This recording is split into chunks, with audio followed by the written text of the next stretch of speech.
जिंदगी की भागम भाग में हर छोटी मोटी बात पर हिलना डुलना ये तो आम बात है। एक छोटी सी आलोचना, थोड़ी देर की देरी और पूरा दिन बर्बाद। जैसे कोई गुब्बारा, हवा का एक झोंका और फट गया। हम अपनी शक्ति, अपनी ऊर्जा उन्हीं को दे देते हैं जो उसे काबिल नहीं। लेकिन क्या यही जिंदगी जीने का तरीका है? क्या हम यही चाहते हैं? ना, जरूर नहीं।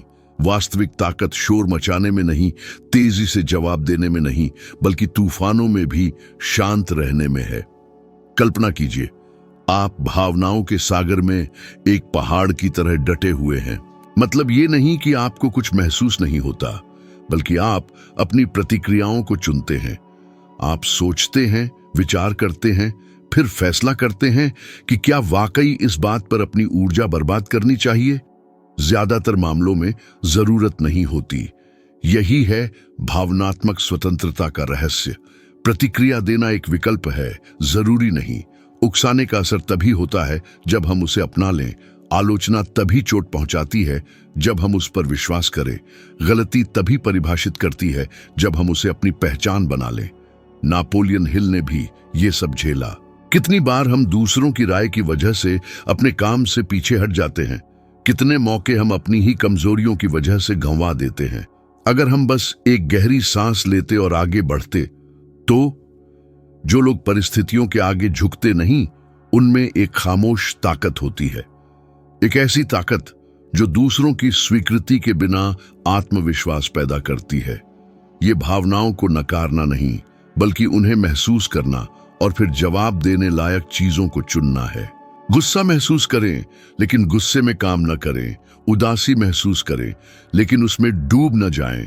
डर महसूस करें, लेकिन आगे बढ़ते रहें। और जब हम ऐसा करते हैं तो क्या होता है? लोग बदलते हैं, ऊर्जा बदलती है, सम्मान बदलता है। आप अप्रत्याशित, अनियंत्रित और प्रशंसनीय बन जाते हैं। एक चुनौती, अगले 3 दिनों में जब भी आपको कोई भावनात्मक प्रतिक्रिया देनी हो, 5 सेकंड रुकें, सांस लें और खुद से पूछें, क्या इससे 5 साल बाद मेरी जिंदगी में कोई फर्क पड़ेगा? अगर नहीं, तो अपनी शक्ति किसी और को न दें। बस देखते रहें और आगे बढ़ते रहें। छोटे छोटे कदमों से हम एक मजबूत दिमाग बनाते हैं। दुनिया वैसी ही रहेगी, लेकिन हम उसमें जीने का तरीका बदल देंगे। क्या आपने भी पुरानी बहसों को बार बार याद करके रातें बिताई हैं? जो कहा या नहीं कहा उस पर पछतावा किया है? दूसरों के ख्यालों का अंदाजा लगाया है? ज्यादा लोग ऐसा करते हैं जितना आप सोचते हैं। अध्ययन बताते हैं कि 70% से ज्यादा लोग ऐसे ही जिद्दी ख्यालों से जूझते हैं, जिससे तनाव, चिंता और लाचारी बढ़ती है। समस्या ख्यालों में नहीं, बल्कि उन पर काबू न पा सकने में है। हम बिना किसी कंट्रोल के गाड़ी चला रहे हैं। दिमाग हमारा सबसे बड़ा मित्र या शत्रु हो सकता है, ये प्रशिक्षण पर निर्भर करता है। हिल ने कहा था कि हम जिसके बारे में सोचते हैं वही बन जाते हैं। डर, अपराध, गुस्सा या असुरक्षा के विचार एक ऐसी ही हकीकत बनाते हैं। अपने ख्यालों को देखकर, उन पर सवाल उठाकर और उन्हें बदलकर हम एक अलग जिंदगी बना सकते हैं। अपने दिमाग को एक घर की तरह सोचिए। अगर दरवाजा खुला छोड़ दें तो कोई भी विचार या बाहरी आवाज घर में आ सकता है। एक पहरेदार की तरह हम तय करते हैं कौन आएगा, कितनी देर रुकेगा और क्या वो यहां रहने के लायक है। इस स्तर की जागरूकता मुक्ति देती है। सोचना स्वाभाविक है, लेकिन हर बात पर विश्वास करना हमारे हाथ में है। ये मानसिक प्रभुत्व जादू नहीं, बल्कि अनुशासन और आदत है। छोटी शुरुआत करें। 5 मिनट पहले उठकर चुपचाप सांस लें। 3 नकारात्मक विचार लिखें और उनसे कैसे निपटा। गुस्से में तुरंत मैसेज का जवाब न दें। हर अभ्यास एक मानसिक पुनरावृत्ति है। जितना ज्यादा अभ्यास करेंगे, उतना ही मजबूत हमारा दिमाग बनेगा। क्या आप किसी आवेगी व्यक्ति को जानते हैं जो हर बात को झगड़े में बदल देता है, हर रुकावट को संकट में? वो जिंदगी नहीं जीता, वो अपनी भावनाओं से जिया जाता है। उन लोगों के बारे में सोचें जिनकी आप प्रशंसा करते हैं। वे आमतौर पर कम बोलते हैं, ज्यादा देखते हैं और सही समय पर काम करते हैं। ये संयोग नहीं, बल्कि अभ्यास, इरादा है और आप इसे विकसित कर सकते हैं। स्टीव जॉब्स ने सबसे बुरे दबावों के बीच भी अपना ध्यान केंद्रित रखा। उन्हें निकाला गया, आलोचना हुई, कंपनी में संकट आया, लेकिन उन्होंने अपना रवैया नहीं बदला। ये ठंडापन नहीं, बल्कि रणनीतिक सोचने की कला सीखने का परिणाम था।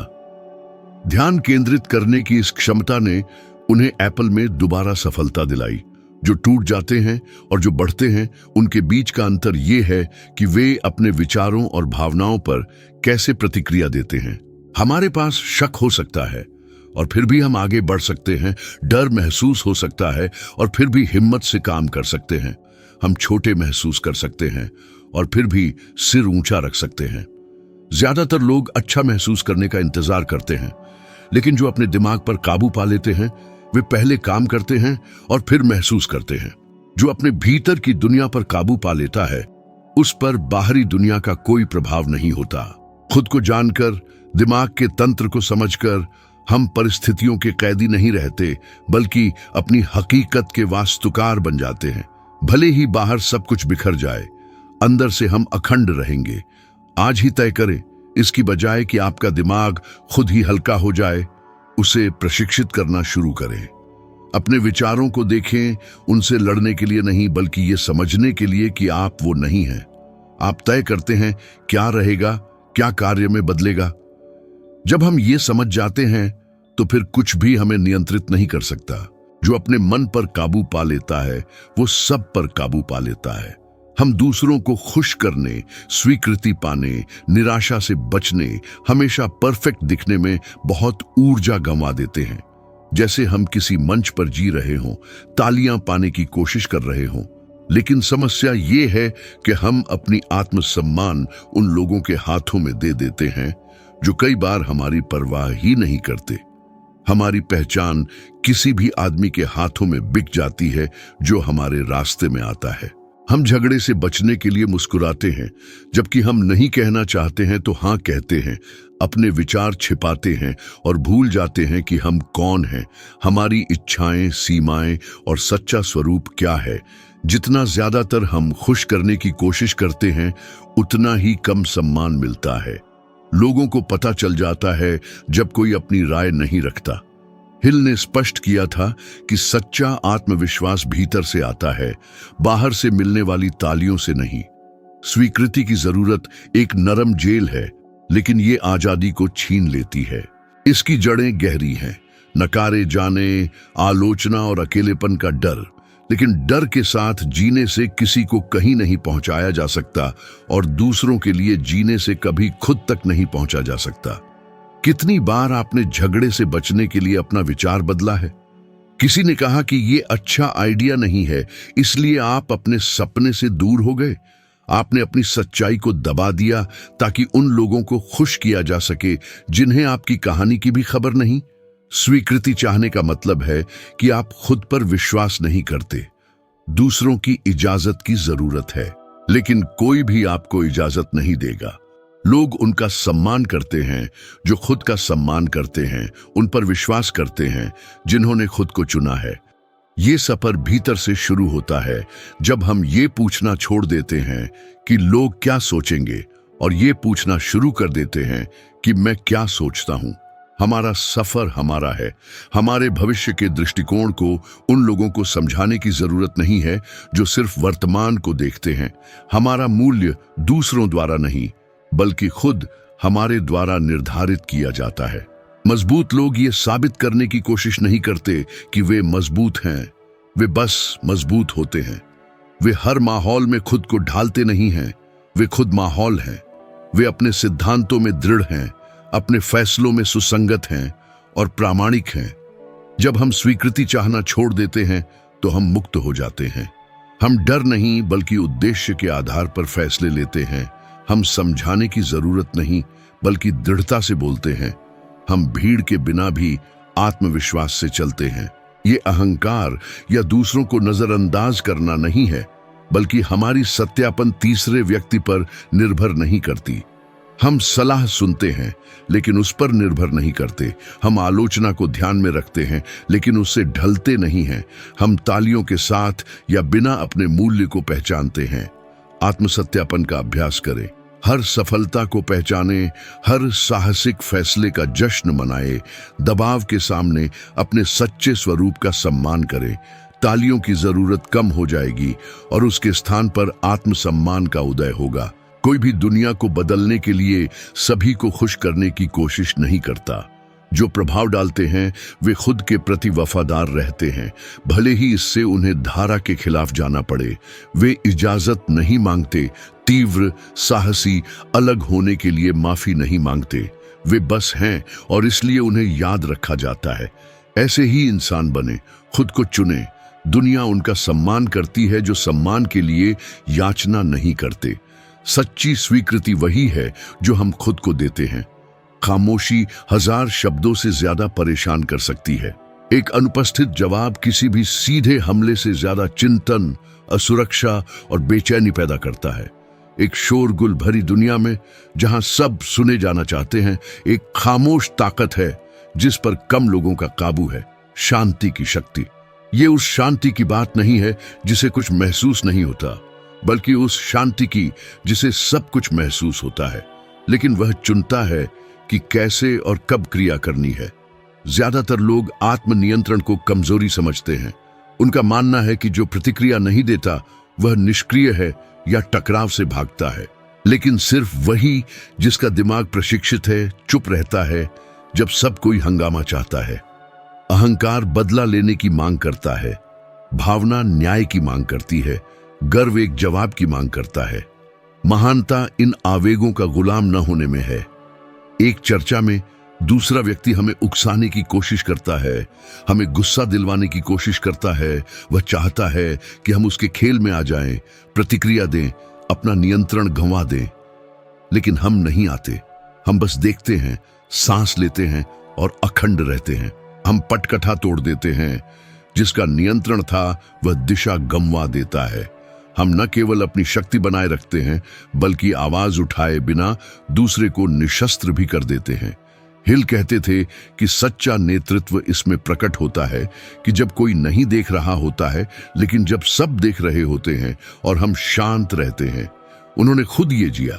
अपने करियर की शुरुआत में अपने सिद्धांतों के खिलाफ लेख लिखने से मना करने के कारण उन पर साथियों और वरिष्ठों द्वारा हमला किया गया था।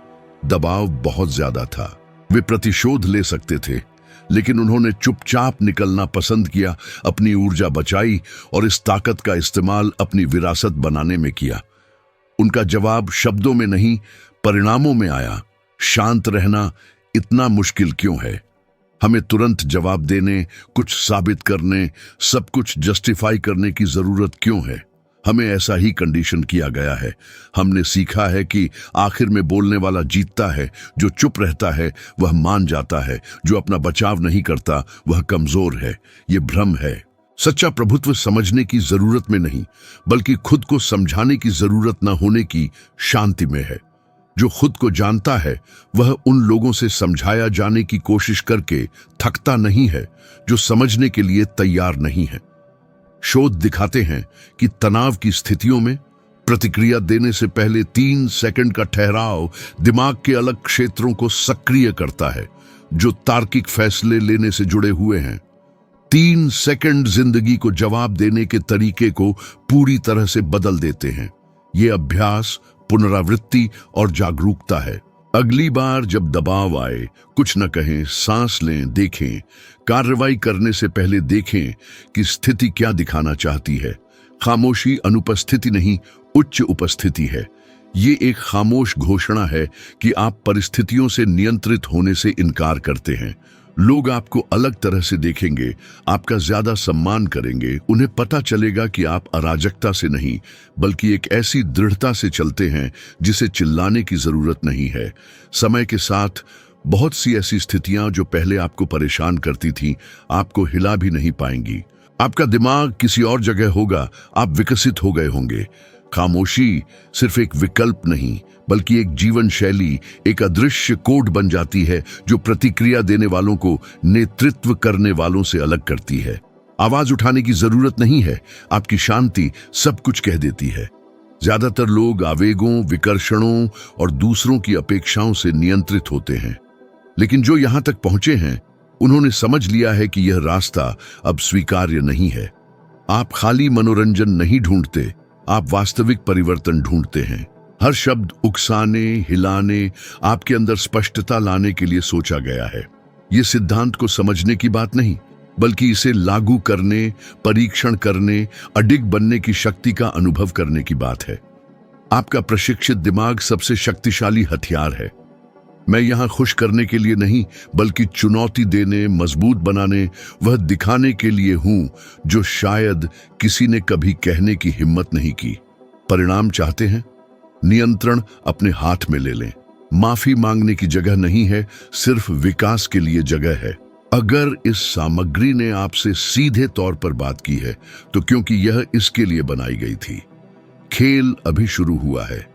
आइए साथ में ऊपर चढ़ते रहें, एक कदम, ध्यान, स्पष्टता और उद्देश्य के साथ। परिवर्तन अनिश्चित है,